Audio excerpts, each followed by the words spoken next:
So I wanted to talk about other aspects of the design for this game, SpinForge. So a key part of it is gaining these elements, like I talked about. You gain the elements so that you can purchase the tiles, as shown on the top of these tiles, and then slot them into your spinners. Now, that's a key aspect of the game. I just wanted to talk a little bit about the element design. So first there was containing the thing. My first prototype for just containing things was pretty simple. I made it a threaded piece that would slot in just to keep the tokens from falling out. Next iteration I just made it so that the threaded piece would go all the way through so that when you weren't using it to contain it, it would just lift it off the ground slightly. Then I went to actually putting in ball bearings, just like I did with another design, just so that it could rotate around. It's kind of fun. And then the design that I'm at the moment, one thing I noticed is this is just much taller than, for instance, the tile supply. So it was kind of an obstacle for viewing. It was also hard as the elements would deplete. You wouldn't see what the other elements were, and it might not matter if there's just one missing, but as the tiles would deplete, people would be like, oh, where is that color? So this next design aimed to fix that, in that, for one, it's lower profile, the colors are duplicated, it still spins, but when you deplete a pile, I printed little pieces of PLA that will outline the area so you'll know, okay, that's the red area. I know where to go grab the tile. Another thing I picked up early on, and this kind of applies to all the elements in general, is color choice. So initially, for the fire tile, I had chosen orange. To me, that makes sense. Orange is what I associate with fire, and to some degree red as well, sure. I ended up switching to red, specifically because when orange and yellow are next to each other, they're a little less distinct, especially when it comes to the tiles. Now with the tiles, I've gone through several designs on how to house them and stuff, but that's not particularly interesting. These essentially I've come across a similar design to everything else where this spins and you can easily browse what you've got. As for the tiles themselves, they're stacked in a way so that they get more powerful as they go. I'm really big on game design in which it's easy to learn and jump in and play the game. So these top tiles are incredibly simple. They either give you two of the resources or they let you choose between one of the resources there. The costs for the ones that cost more have this white element, and that stands for you can use any resource there. And it wasn't always this way. Recently, I made a change. So you can see on this older design how I was doing the tiles and the numbers. And you can see a distinctive size difference in the elements. And that was because it really was hard to parse the purchase cost. You can see on these inner parts of these tiles from a distance. So I've tried to make that a lot more visible and obvious. So another aspect of it is the arcane element was wild, right? So it could be used in place of anything else. And for the longest time, I had built it into the design to where arcane is also a purchase cost thing. And I'd gotten some feedback about that, but really started to see it in some games where you'd end up in a situation like you'd have here, where the cost either had like one element on almost all of them, or it would have arcane as a cost on them. So certain players, maybe they were struggling to get nature, for instance, here.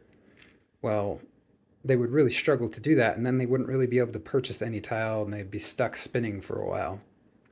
So this white element, which stands in for, use element or any element here, serves to speed up the game. Now, the wilds are still valuable, but they're not so incredibly overpowering in design. The other problem with the wilds was putting too many wilds on any given tile, such that if they don't have another element represented, you can't make any of these matches with the power cards. Talking about the power cards, that was another element of the design that I started adding and kept adding to the power cards, was there are some power cards that let you manipulate the stack. So, like I mentioned, these tiles are ordered and they get more powerful as you go. Well, this first card that I just showed you, Purging Fire, will let you remove a white or green tile. So you can get rid of the first two layers of tiles. So it's a really good early game card because it'll provide you a fire every time you do it. It lets you search further into the tile supply, and it intentionally speeds up the game. So while I do want things to be simple at the start, what I really wanted was for that emerging complexity over time. So as you remove the tiles, not only do they grow in power, they also get effects. So this tile, for instance, if it was used on one of your spinners, let's show you, would be slotted in and it would point to the other element. So when it lands on this and you choose to stop spinning, then you can collect from both slices or spinners, right? So this would point to the other spinner and you'd be able to collect the water element. Similarly, got other tiles that do very similar effects, but for the same spinner. So arrows that point either direction, and then an arrow that'll even point to the other side of the spinner. So in some of these cases, since the arrow is pointing this way, not only would you collect fire and water, you'd also get a nature token. So this really opens up players over time the ability to situate the board the way they like. Or this arrow will point to the other side of the same spinner. So you could get a wild, essentially getting a third chance to get a specific thing you're after with some of these tiles. The last one, and I don't have a lot of effects intentionally so because I don't want to over complicate the game, and I experimented with a lot of others, and I essentially just got to the point where I realized the arrows are pretty much the simplest, straightforward thing. They do add a lot to the game. And then there was this plus sign. It is now a plus sign anyway. Originally I had like an infinity symbol. And this is always the hardest effect to teach to people. But to explain how it works, if the spinner ever lands on that, you get to immediately collect whatever resources it displays.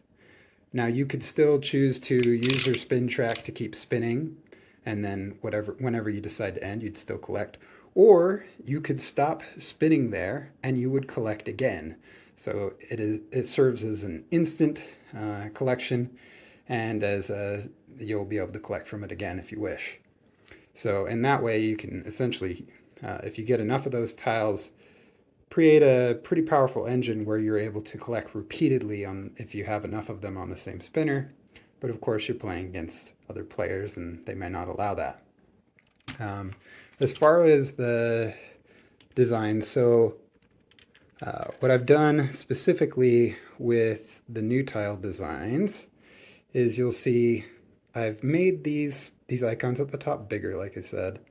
Gave them numbers, kind of like a app badge icon almost, to make them stand out. Just making the colors much bigger makes it a lot more readable. The other thing is having representation for more elements. So really avoiding just arcane tiles. There's still like one just arcane tile after rebuilding everything, because it's okay to have that choice. Wild is still powerful, but getting rid of much of this situation where you're going to be stuck with many tiles that have the same requirement, or you don't have as much flexibility. Um, Both moving away from presenting only the arcane tiles, so it intentionally makes it easier to make matches, and then uh, adding these kind of colorless element purchase options makes it so that it's just easier to get through the stack. And as you go deeper, instead of having tiles that had like, for instance here, like 5 wild as a requirement, it might have like 7 colorless tiles to get the same tile. Of course, that wouldn't have on this new set 3 arcanes. It would have 2 other elements and an arcane. So you'd still get the benefit of having arcanes, but you'd want to be able to open yourself up to be able to match.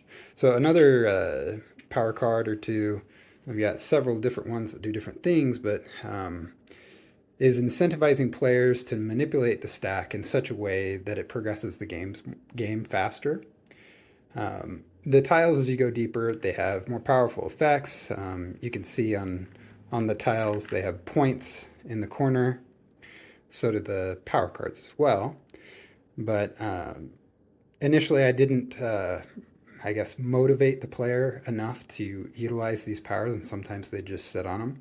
So many of these power cards, in order to really try and push the player to utilize them every turn, they have like an added effect, like gaining a particular element. Thanks for watching. If you'd like to learn more or get a little more involved, take a look at the Discord in the link below, subscribe, and like this video. Thanks.